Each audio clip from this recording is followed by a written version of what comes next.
In Norse mythology, there is no more complex yet vital god than Odin. Welcome to Inktology. My name is Josh and I'll be illustrating Odin today while going over the mythology and some drawing techniques of this whole piece that I'll be doing. But if you're new to the channel, please don't forget to like and subscribe. Also hit that notification button and even maybe give this some hype. But without further ado, Odin, the All-Father. Now, Odin has many names. Up to 170 have been kind of found in source materials, but here's just a few that we might know. He has the title All-Father, High One, Greybeard, Old One-Eye, and of course, the Lord of the Gallows. In the creation of the universe, Odin is one of the first beings to ever be created. Him and his brothers, Vili and Ve.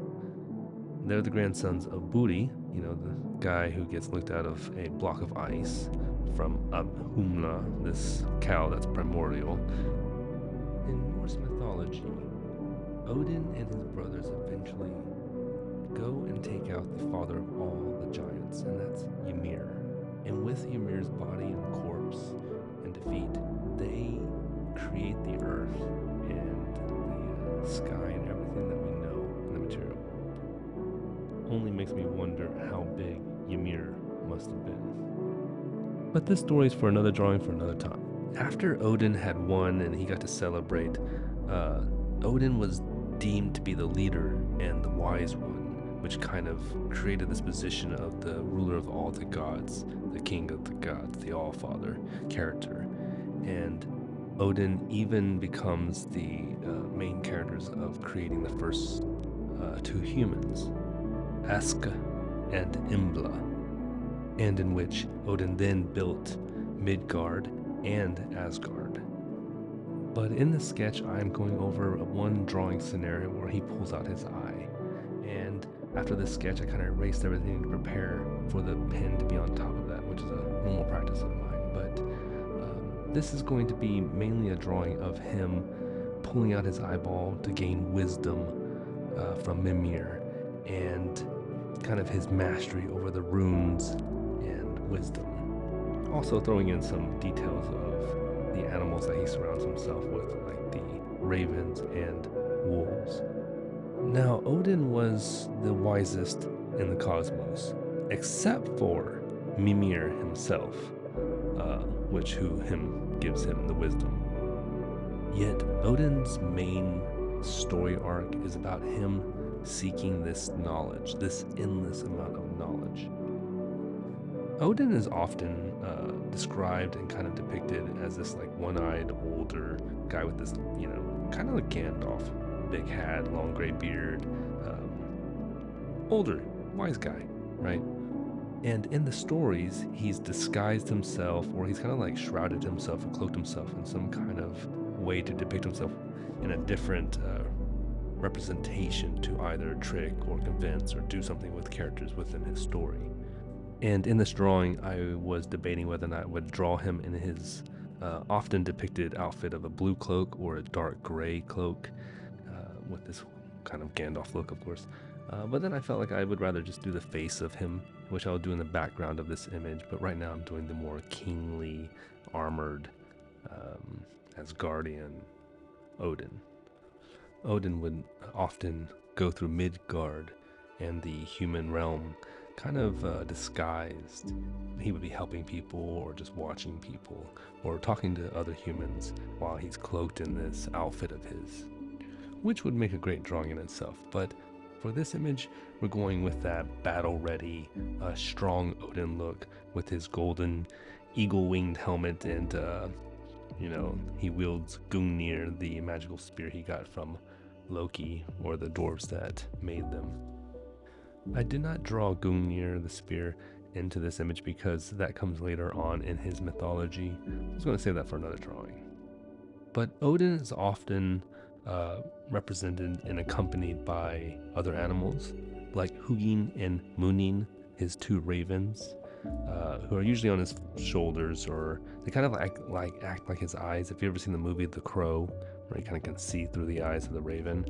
That's what I'm imagining happens. But these ravens can go through all the 9 realms, so they have a bigger scope to go for. He also has 2 wolves, Geri and Freki, are, often around him, kind of like hanging out by his side, ready to pounce on anybody who I guess he sees fit.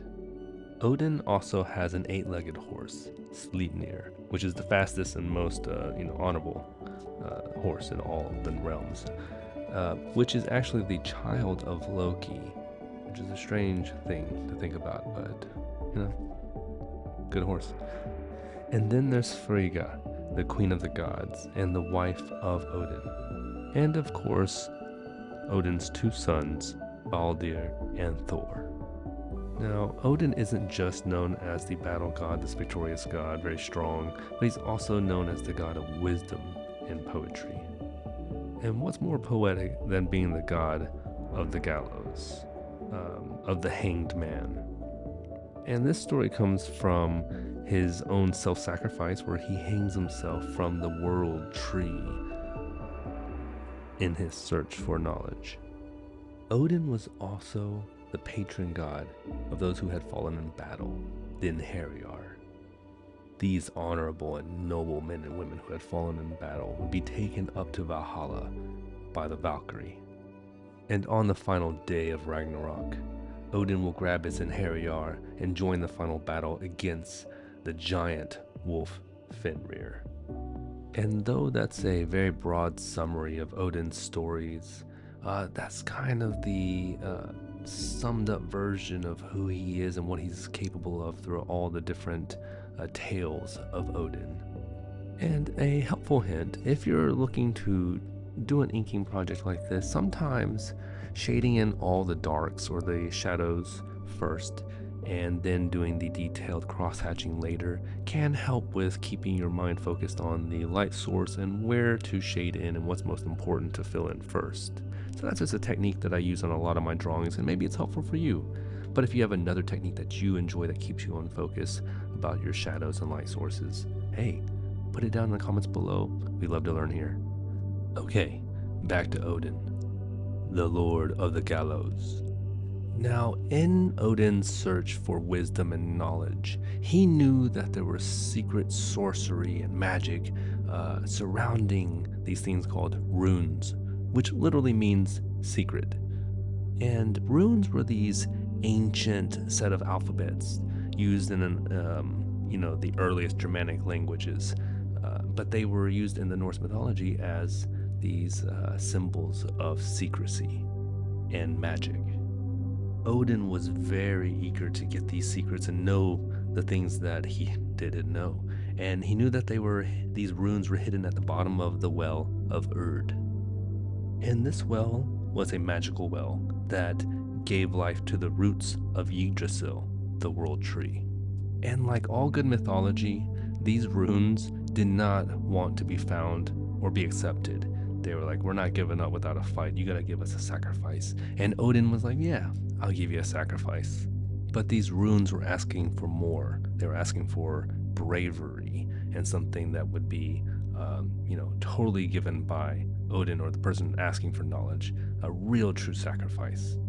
And Odin, being one to seek out this wisdom, knew that there was probably no greater sacrifice than one's own life. So he hung himself from the tree in the branches of Yggdrasil. And at this time, he had his magical spear Gungnir, and he stabbed himself with it, impaled his side with it. He did all of this to endure the pain and verify his sacrifice with the runes until the runes revealed themselves to him and the secrets. For 9 days and nights, no food, no water, freezing in the brutal winds of Yggdrasil's branches, and bleeding out, of course. And he wasn't looking pretty good. But on that 9th night, of course, the runes finally said, hey, you did enough. That'll do. And from that moment, the runes were engraved into Odin's mind, and he had gained the knowledge he had sought out for. Odin then cut the rope from the tree and was able to gather all these spells and songs and secrets of the runes together He then was like, well, I'm going to make sure that these runes and magical powers are bestowed within all the objects I love and care for, like my horse's teeth, his spear Gungnir, and other creatures and objects around him. But because of this act, he would be known as the god of the gallows and of the hanged man. And this story speaks a lot to me because it has a lot of relation to other mythologies of self-sacrifice and losing oneself and dying to oneself to gain knowledge or enlightenment or something true beyond the normal standards of knowledge and information, which is quite beautiful amongst a lot of religions and theology built into it, as well as the mythologies that we love and adore. But I'd have to say that what Odin did was pretty metal, which makes me wonder if there's any other stories of heroes or mythologies of characters hanging from trees and having spears to their sides. But let's move on to his other cool stories and Odin's other strengths and abilities. In one tale of Odin, there is a king of the Ruthenians, and he's kind of terrified about this invading army to his kingdom. He also has a daughter who is of marriageable age, but she's kind of very reluctant on marrying anybody. Kind of just like, no, not good enough. And this is a troublesome thing because if the king doesn't have, more soldiers and cannot get more soldiers through a marriage, then, he's kind of about to be defeated. Now, while King Billing was just contemplating his doom from this invading army in this hall, he noticed a middle-aged man in a blue cloak with a large brimmed hat covering nearly all his face but the bottom of his beard. As the man looked up, the king saw that middle-aged man had only one eye. And the blue-cloaked man walked towards the king, and the king allowed him to speak. And the blue-cloaked man asked what was making the king depressed and sad. And for some reason, King explained everything to this man, fully comfortable with sharing his details. Odin, who was still in secrecy to the king, offered to help out with the situation, to lead the Ruthenians' forces against the invading army. And as Odin was granted and did his job flawlessly, because he's a god, and defeated the invading armies, he asked Billing for his daughter's hand in marriage. She said, nah. His daughter's name was Rinda, not Linda with an L, but with an R, Rinda. Odin was not deterred, and he was like, okay, I got this. And he came back next week. But this time he came back as a master smith, and he granted and gave gifts of gold and silver to the king and the princess. Then, of course, asking again to have her hand in marriage as someone else now, she also denied him again with a nah. So Odin was like, okay, I'll try again one more time. He came back a third time, and she was like, you don't get the message, do you, Odin? I don't want it. And Odin was infuriated. She was so put off by him that she actually pushed Odin, and he fell to one knee, which, pushing a god to one knee can't have good repercussions at all. Odin then, of course, made her a limp and made her lifeless, like a corpse. Odin then just walked away and left, and whenever she came to and she awoke like this, the king was just distraught, even more so because she had been stricken with this disability. The king was losing it and distraught, and this old lady comes into the castle and offering to cure her of her curse. And of course the king was like, hey, do it. But she needed some kind of trade, and that would be the trade for the princess to be in her care, to be taken under her care and supervision. So the king accepted, and the princess went with this old lady. Once Rinda was in the old lady's possession, Odin revealed himself as the old lady, of course, and this kind of gave him the ability, because now she had been given to him like a vampire, I suppose, he had the freedom to force her to marry him. But in marrying him, the curse that he placed on her would be uplifted and she would be back to normal. So can't really win for her on that one. But I enjoyed that story because it shows Odin being very clever and sneaky, wise at at the same time by becoming these different characters to push the human character further and further to teach a lesson of some sort. And I thought that was very cool in this kind of mythology. Now onto the story of Odin's eye and his deep need to yank it out for wisdom. Odin one night is just contemplating on his throne amongst all the gods and everything that's going on in Asgard and all the realms. He's sitting there with his wolves and his ravens, contemplating what he doesn't know. But what he does know is he needs greater wisdom at any cost. And as Odin sat there thinking long and hard on what he could do to gain this kind of wisdom, he became restless and walked and paced against the hallways of his palace of Gladsheim. Odin then had decided that he would take his 8-legged horse Sleipnir and go on this journey to gain this wisdom. A thunderous clacking across the rainbow bridge, the Bifrost, from the galloping of Odin and his faithful horse Sleipnir, accompanied by Heimdall, the faithful guardian of the Bifrost and the rainbow bridge. Unusual to Odin's normal routine, Heimdall questions Odin why this late at night that this Allfather was galloping across the Bifrost in a haste. Odin reassures Heimdall that his faithfulness to the Bifrost and the Rainbow Bridge has not been unnoticed, and that Heimdall's ability to watch over all things across all the universe is greatly appreciated. Finally, they come to a stop at Heimdall's castle, where he has this large tower that has a great light that can see to all expanses of the universe and even the darkest points. The two drink some mead, have some beer, and relax before Odin leaves his 8-legged horse Sleipnir with Heimdall, saying that he trusts no one more than Heimdall to take care of him. Odin tightens his armor as he prepares to walk on north to the land of the giants.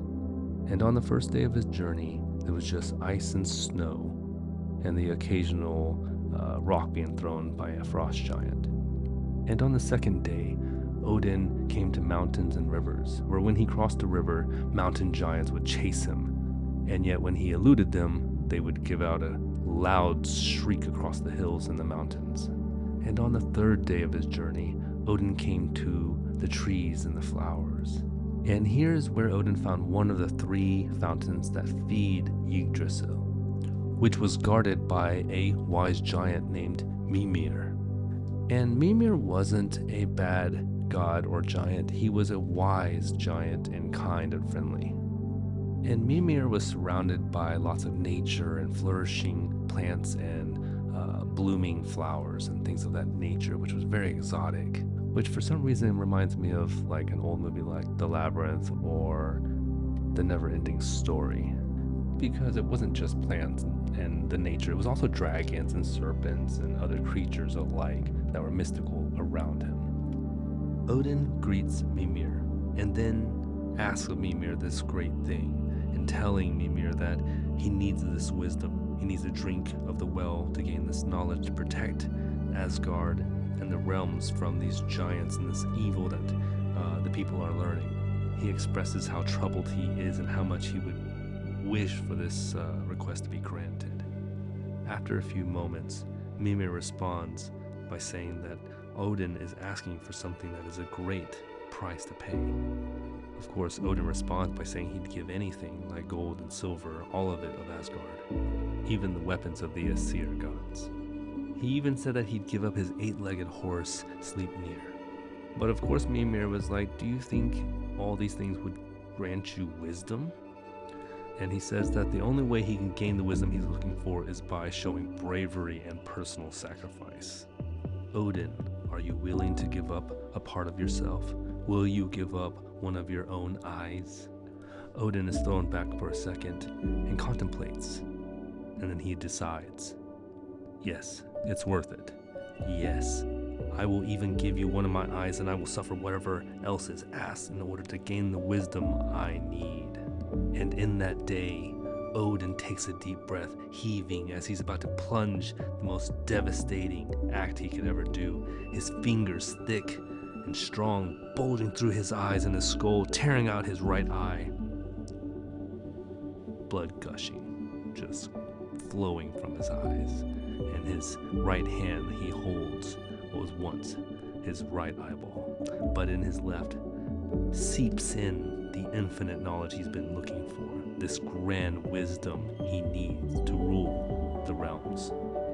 In which this is what I'm drawing right here. The wide hat-brimmed Odin, who is cloaked as an old man. And this is the rainbow bridge with knowledge and information flowing into the eyes of Odin, or into his left eye. And then the small circles in his eye will represent the 9 realms.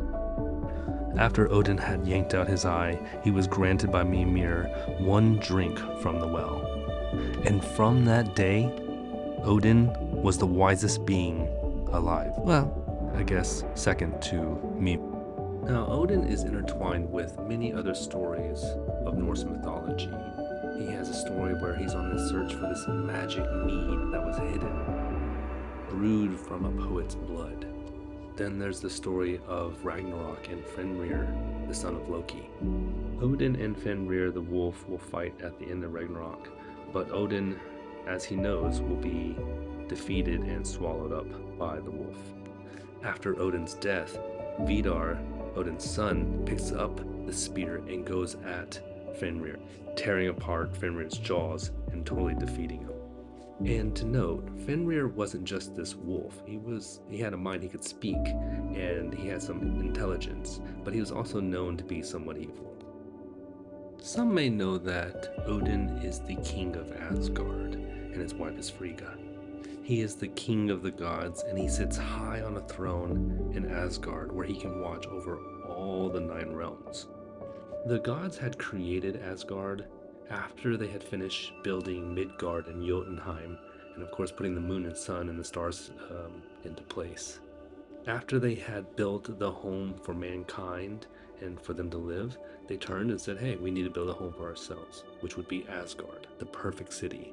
And this was a place for like the eternal healthiness and happiness, to be kind of your heaven on earth situation where no violence or anything would take place until Ragnarok.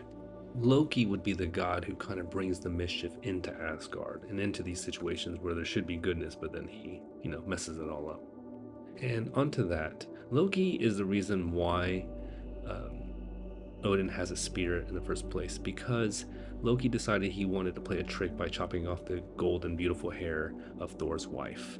And when he did that, she wasn't happy being bald and her hair was all gone, so he promised to replace it with perfect gold, actual gold hair, and in return give the other gods a prize. Loki practically set up this battle between a set of dwarves fighting to make the best gifts for the gods, and one of them created Gungnir, which is the spear of Odin's, the magical spear, and the golden hair for Thor's wife, of course, and other gifts like rings and such. I absolutely love Norse mythology, and I hope you do too. It's very fascinating, and there's tons of really cool stories and situations for us to draw, which I'm really excited about. If you enjoyed this video, please don't forget to like and subscribe, and even share it with some people who might enjoy it. I have other videos to the other gods of Norse mythology I'm still working on. You can see my most recent one with Sif, the wife of Thor. But from this moment, I want to kind of go over a few techniques that I did to accomplish this drawing. And that is using the zebra pen here. It's a Japanese hard tip pen, fine tip too, and it allows me to really create thick and thin lines through most of this drawing and not have to switch between my Molotow fine black liner tips like a 0.02 or 0.1 or something finer.